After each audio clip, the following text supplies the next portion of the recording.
Special guest has arrived in time for the start of the Olympic track and field trials. Former Olympian Bruce Jenner will be honored as one of 6 gold medalists still living as part of a tribute to the centennial anniversary of the event.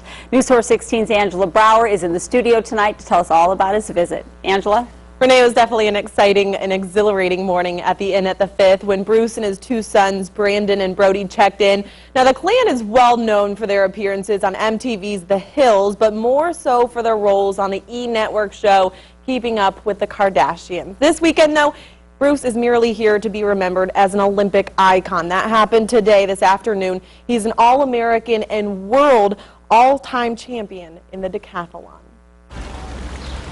I'm coming back to track and field, God's country right now. This is hallowed ground. Bruce, Brody, and Brandon got into Eugene just before 11 this morning, along with their E! Network crew. Bruce says he's delighted to be back in Eugene for the first time since its own Olympic trials back in the 70s. He says Eugene had a tremendous impact on him. 3 out of the 5 greatest performances in my life happened here.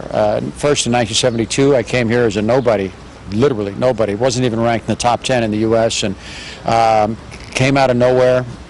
I had to beat this guy by 18 seconds in the 1500 meters and ran an 8-second personal best time and beat him by 21 seconds and snuck into 3rd and made it on the 72 team. 4 years later, Bruce broke a world record and made the 76 team. But this time around, Bruce will be in the stands after he's honored as one of 6 living gold medalists. But he doesn't forget what it took to hold such a prestigious title. The times in between, the years in between, where there's a lot of hard work. I mean, that's how you prepare for this thing.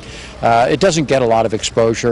But at the games, it's the big one, you know, be able to make it and, you know, that title, world's greatest athlete. Taping for the show Keeping Up with the Kardashians, the guys headed next door for lunch before heading to Hayward Field.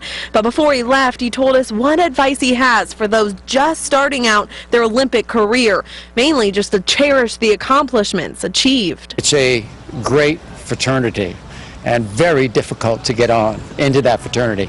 And to me, that was the reward.